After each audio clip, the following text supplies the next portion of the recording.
ในท้ายอาทิตย์ผ่านมาที่เขตเศรษฐกิจพิเศษเซินเจิ้นแขวงกวางตุงสาธารณรัฐประชาชนจีนได้มีกองประชุมส่งเสริมการลงทุนของนิคมอุตสาหกรรมอาซีโปตัสสากลอยู่แขวงคำมวนสาธารณรัฐประชาธิปไตยประชาชนลาวครั้งที่2สืบต่อยกระดับกำลังการผลิตและดึงดูดการลงทุนวิสาหกิจที่มีคุณภาพเข้าในอุตสาหกรรมตองโซเป็นเกียรติเข้าร่วมงานมีท่านมาลัยท้องกรมสิทธิ์รัฐมนตรีกระทรวงอุตสาหกรรมและการค้าท่านบรรษัยพ้องสวรรค์ประธานคณะกรรมการปกครองแขวงคำมวนมีเลขาคณะบริหารงานศูนย์กลางสาวหนุ่มประชาชนปฏิบัติลาวต่างหน้าจากกระทรวงแขนงการที่เกี่ยวข้องคณะนำพนักงานบริษัทอาซีโปตัสสากลเข้าร่วมท่านนางหลิวปินเหยียนผู้อำนวยการใหญ่บริษัทอาซีโปตัสสากลกล่าวว่าผ่านมาบริษัทได้เอาใจใส่ในการขุดค้นทรัพยากรแร่ธาตุโพแทส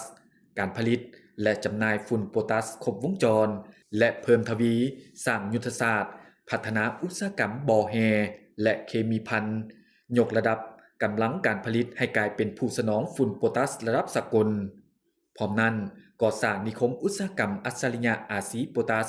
เพื่อสุกโยการผลิตอุตสาหกรรมตองโซที่ทันสมัยในพิธีท่านมาลัยท้องกรมสิทธิ์ยืนยันว่าเกลือโพแทสเป็นทรัพยากรแร่ธาตุทั้งเป็นบุรพสิทธิ์ของชาติและเป็นพื้นฐานของยุทธศาสตร์การหันเปลี่ยนอุตสาหกรรมของประเทศเป้าหมายของพวกเขาแม่นการหันเปลี่ยนทรัพยากรที่สำคัญนี้ให้กลายเป็นผลิตภัณฑ์อุตสาหกรรมที่มีมูลค่าสูงสร้างเวกเฮ็ดงานทำเพิ่มรายรับสร้างพื้นฐานโครงสร้างที่ทันสมัยและปรับปรุงสวัสดิการทางสังคมให้แก่ประเทศในนามต่างหน้ารัฐบาลลาวขอเสื้อเสริญนักธุรกิจและนักลงทุนจีนเข้ามาลงทุนและพัฒนาประเทศลาวให้เจริญรุ่งเรือง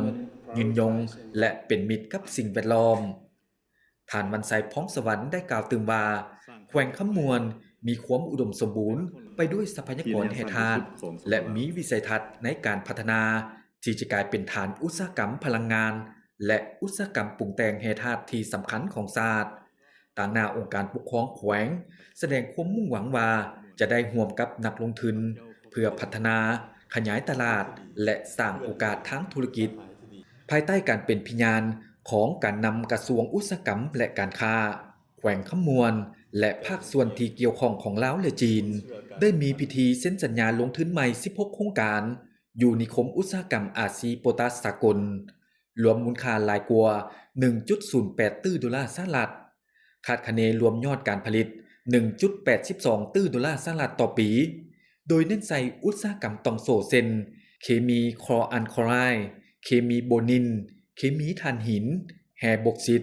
ผลิตปรุงแต่งอัจฉริยะแพทยศาสตร์การยาและอื่นๆก่อนหน้านี้กองประชุมยังมีพิธีเปิดทดลองเดินเครื่องผลิตฝุ่นโพแทสระยะที่3ที่มีกำลังการผลิตเพิ่มขึ้นอีก1ล้านต้นต่อปีและเปิดนำใช้ระบบลำเลียงขนส่งแฮดงบุญน้อยประกอบส่วนยกระดับกำลังการผลิตอุตสาหกรรมฝุ่นโพแทสของลาวให้ก้าวขึ้นสู่ระดับใหม่สร้างความเข้มแข็งให้แก้การพัฒนาเศรษฐกิจเอกราชเป็นชื่อตัวเองนำคนเป็นตัวจริงมา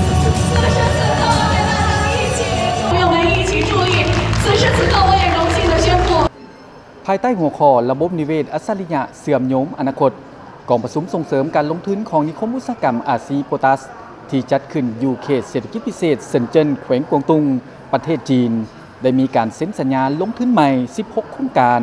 รวมมูลค่าหลายกว่า1ตื้อดอลลาร์สหรัฐคาดคะเนมีมูลค่าผลิตภัณฑ์รวมประมาณ2ตื้อดอลลาร์สหรัฐต่อปีประกอบส่วนให้โครงการดังกล่าวกลายเป็นนิคมอุตสาหกรรมตองโซที่ทันสมัยสืบต่อดึงดูดวิสาหกิจที่มีคุณภาพเข้ามาลงทุนจันทร์สวรรค์วงเพชรรายงานพรไซมังโนเมฆถ่ายภาพ